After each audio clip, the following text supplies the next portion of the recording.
देखा ना, और ये संविधान रुक गया और दूसरी तरफ वो लोग को रद्द करना चाहते हैं, खत्म करना चाहते हैं, फेंकना चाहते हैं। बीजेपी के नेताओं ने खुलकर कहा है कि अगर हमारी सरकार आएगी हम संविधान को खत्म कर देंगे। मैं उनको कहना चाहता हूं आपकी सरकार नहीं आएगी।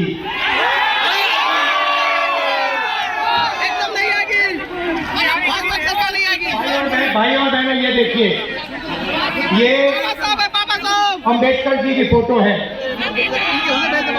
इसको अच्छी तरह देखिए। और ये जो अंबेडकर जी ने किया, ये बाबा साहब, ये जो बाबा साहब ये संविधान बनाने के लिए अंबेडकर जी ने अपनी पूरी जिंदगी दे दी। ये आप भूलिए मत। मैंने अंबेडकर जी की किताबें पढ़ी हैं, उसमें उन्होंने कहा, उन्होंने बताया कि हिंदुस्तान में दलितों के साथ, पिछड़ों के साथ आजादी से पहले कैसा बर्ताव हुआ करता था। उन्होंने कहा कि जब वो छोटे थे, बच्चे थे, बैलगाड़ी पे गए और उनको पूरे रास्ते पानी नहीं पीने दिया गया था। भाइयों और बहनों, 3000 साल के लिए इस देश में, इस धरती में दलितों पर अत्याचार हुए हैं। कॉन्स्टिट्यूशन ने, संविधान ने पहली बार हिंदुस्तान की हिस्ट्री में दलितों को इज्जत दी है, रिस्पेक्ट दी है।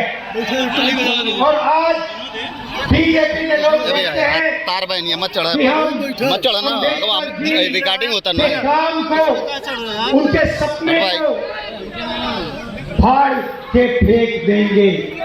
भाइयों और बहनों, अंबेडकर जी के संविधान को, गांधी जी के संविधान को, नेहरू जी के संविधान को कोई शक्ति फाड़ नहीं सकती है। मैं हिंदुस्तान के सब लोगों से कहना चाहता हूँ, संविधान को बताइए ना, बैठी मत, इंडिया गठबंधन दिल से, जान से, खून से रक्षा करने का काम करेगा। हम हटेंगे, मर जाएंगे, फंस जाएंगे, मगर कॉन्स्टिट्यूशन को, संविधान को हम नहीं छूने देंगे, इसको नहीं बदलने देंगे। किसानों को मजदूर में बदल दिया है। उनको पेंशन देने के बजाय, शहीद का दर्जा देने के बजाय, कैंटीन देने के बजाय नरेंद्र मोदी ने हिंदुस्तान के युवाओं को कहा है कि अगर आप गरीब घर पे बैठे हो और आप सेना में जाते हो तो आपको ना पेंशन मिलेगी, ना कैंटीन मिलेगी, और अगर शहीद होते हो तो तुम्हें शहीद का दर्जा भी नहीं मिलेगा। और अमीर घर के बेटों से कहते हैं कि अगर आप अमीर हो तो आपको पेंशन मिलेगी, आपको शहीद का दर्जा मिलेगा, आपको कैंटीन मिलेगी, आपके परिवार की रक्षा होगी। अग्निवीर योजना के हम खिलाफ हैं। मैं हिंदुस्तान के युवाओं को कहना चाहता हूँ, अग्निवीर योजना को इंडिया सरकार फाड़ के कूड़ेदान में फेंकने वाली है। ये सेना का स्कीम नहीं है, ये नरेंद्र मोदी जी का स्कीम है, ये पीएम ऑफिस का स्कीम है, और इससे सेना का, देशभक्तों का, जवानों का अपमान किया जा रहा है। इसीलिए हम इस स्कीम को रद्द करने जा रहे हैं। भाइयों और बहनों, आपने नरेंद्र मोदी जी के इंटरव्यू देखे आजकल, वो चमचे वाले जिसमें चार पांच चमचे बैठते हैं और नरेंद्र मोदी से सवाल पूछते हो देखे आपने? अखिलेश जी से इंटरव्यू करते हैं तो उल्टे सीधे सवाल पूछते हैं, मगर नरेंद्र मोदी जी से सवाल पूछते हैं तो कहते हैं मोदी जी आप आम कैसे खाते हैं? मोदी जी आप आम छील के खाते हो या काट के खाते हो? मोदी जी आम खाने से पहले आप उसको धोते हो? और मोदी जी जवाब देते हैं चीता कहाँ से लाए हो? नरेंद्र मोदी कुछ नहीं करता है, सब कुछ अपने आप होता है। नरेंद्र मोदी को धरती पे परमात्मा ने भेजा है, बाकी सब लोग बायोलॉजिकल हैं, माता पिता से पैदा हुए हैं।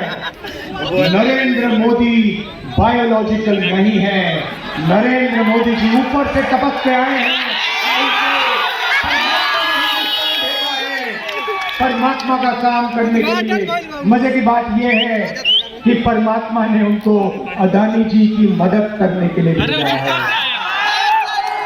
अदानी उनके पापा करने के हैं। लिए भेजा है, मगर परमात्मा ने उन्हें किसान को मदद करने के लिए नहीं भेजा, मजदूर को मदद करने के लिए नहीं भेजा, जाति जनगणना करवाने के लिए नहीं भेजा।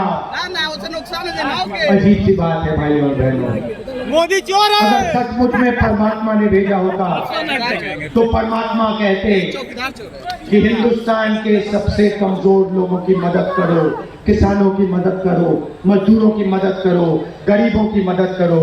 नरेंद्र मोदी जी के परमात्मा ने उन्हें कहा नरेंद्र मोदी जी अदानी की मदद करो, हिंदुस्तान के सारे एयरपोर्ट अदानी को दे दो, हिंदुस्तान के पावर प्लांट को अदानी को दे दो, रेलवे अदानी को दे दो। Power misuse. चीता की 16 नस्ल। लाख करोड़ रुपए कर्जा माफ करो अदानी अंबानी का। ओपीएस कैसे परमात्मा है? पुरानी ये नरेंद्र मोदी जी वाले परमात्मा है। सर ओपीएस भाई और बहनों, वायरस बैक्टीरिया आप। बोले परमात्मा की बात हो रही है सब घर के पुलिस तो आपने राम मंदिर का इनॉग्रेशन देखा? सर जी ओपीएस राम मंदिर के इनॉग्रेशन में हिंदुस्तान के राष्ट्रपति जो आदिवासी हैं उन्हें कहा जाता है तुम्हें नहीं आना है, तुम्हारा चेहरा नहीं दिखना चाहिए। राम मंदिर के इनॉग्रेशन में एक पिछड़ा वर्ग का व्यक्ति नहीं था, एक दलित नहीं था, एक किसान नहीं था, एक मजदूर नहीं था, अंबानी अदानी की लिस्ट लगी हुई थी वहां। तो जो भी ये करते हैं अदानी अंबानी के लिए करते हैं। बाइकआउट। अब हमें काम करना है, इंडिया गठबंधन की सरकार आ रही है। मैं आपको सिर्फ आज 2 चीजें कहना चाहता हूं। सबसे पहले भाइयों और बहनों, 4 जून इंडिया गठबंधन की सरकार बनेगी। सर ओपीएस हिंदुस्तान के गरीब परिवारों की लिस्ट बनेगी। OPS sir OPS. करोड़ों लोगों के नाम उस लिस्ट में होंगे। हर परिवार में से एक महिला का नाम चुना जाएगा। करोड़ों महिलाओं के नाम एक लिस्ट में लगेंगे। उसके बाद 5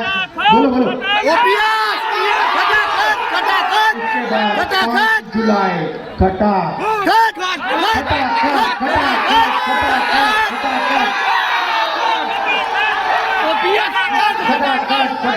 5 जुलाई 5 अगस्त सितंबर अक्टूबर नवंबर दिसंबर।